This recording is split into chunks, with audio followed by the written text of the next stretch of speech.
But see, and they're selling a product. Mm-hmm. Now, if you watch some of these Christians, these supposedly Christian, they're selling a product. Right. And if you notice it, when it becomes like, when they start saying I, well, their I might be the name Jerry Falwell. It might be, that's another thing, another false prophet.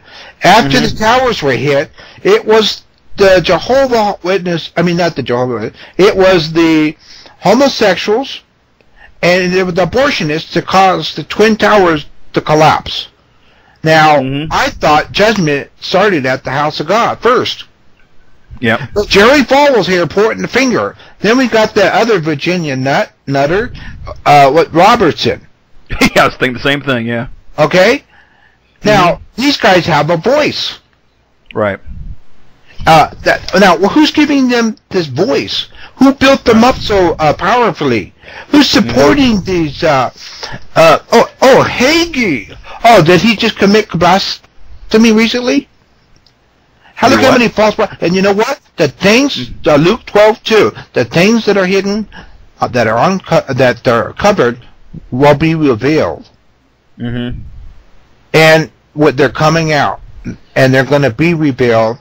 No. And if we're naming names, let's don't leave out Benny Hinn. Well, him too. Yeah. And a Holy Spirit machine gun, Crouch. Yeah. Holy Spirit machine gun. Yeah, we're gonna kill you all. Oh, murder, death, kill. Yeah. MDKs. He might as well live downtown Los Angeles. What has he been watching? Right. This is. I'm sure I'm stepping on a lot of toes, but that's okay. Good. That's good. That's good. And if they, even if they sandwiched everything, couched it all in nice, media presentations and colorful jackets on the books covers, and if they have nice fanciful words and they dress nice and they have the best cars, and see, I'm successful because you gave me your money. Right. Oh, well, they're not giving me their money. But you know what? I'm not encumbered. I don't have to lie for a living.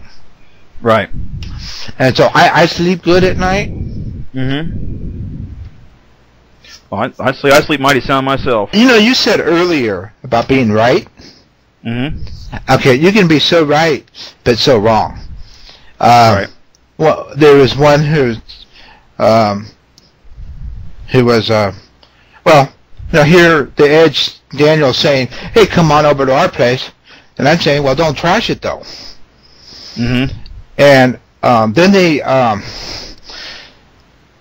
what you're trying to stamp out sin, and you're offending everybody. Mm-hmm. It's good that Matthew Stevens is being exposed, but I don't have a problem. He's a false prophet, but I have compassion for him. He's mentally ill.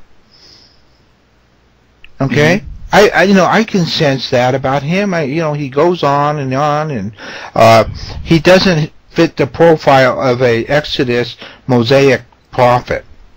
Mm-hmm. Okay, and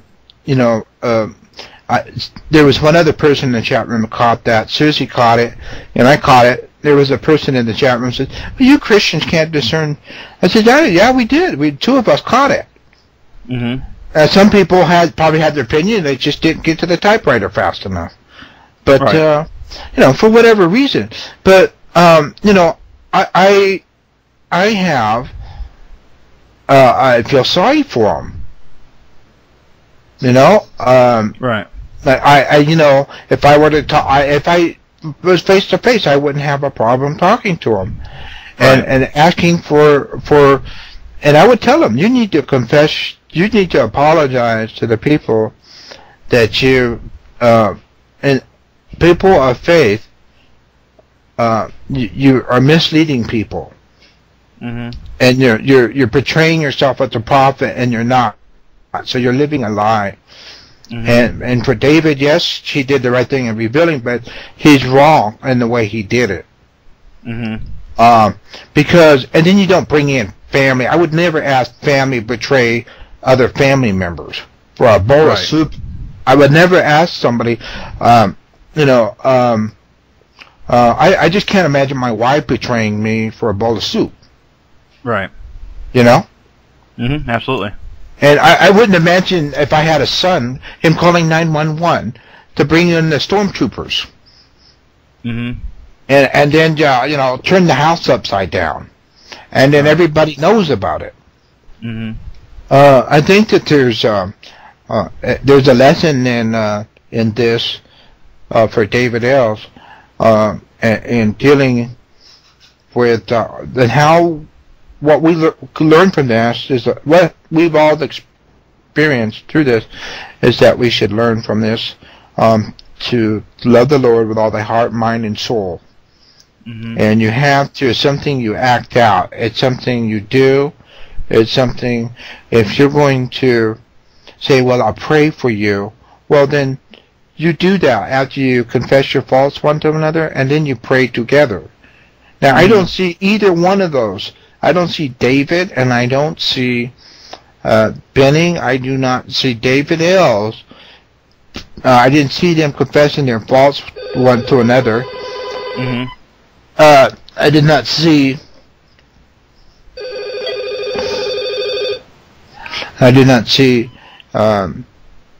That's another one of my fans.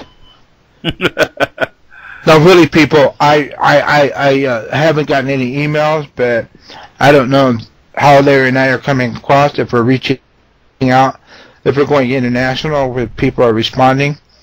But it's nice to hear, and I think you guys should make some input. What you want to hear, what you want to be discussed, and he'll get back to you. Pow. Yeah, there you go. Well, let's talk for a minute. You had on here in the outline that you kind of sent me some things you're going to maybe touch on, or just some ideas that modes of communication. You put it.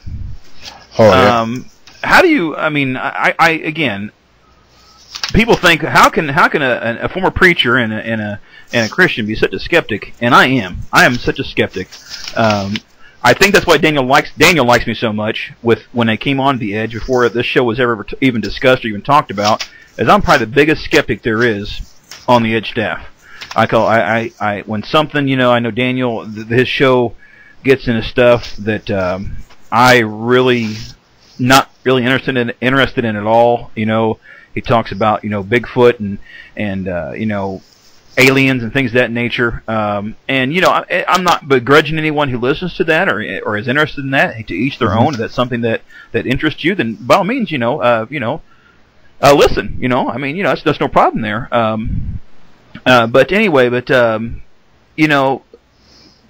whole point of that though is that when someone comes up and says that God has given me a vision or God has spoken to me and told me things, and they lead you to believe it's almost if it was an audible type speaking, or you have this special clairvoyance about something of these great things. I mean, when someone, and also on the other hand, and the flip side of that is that I also find it funny, well, not really funny, I guess the wrong word, I guess kind of sad actually, that someone will these teachers, or prophets, whatever they want to call themselves, get on the TV or radio or newsletter or whatever it is and say, there's going to be a massive disaster next month or whatever, or an earthquake sometime in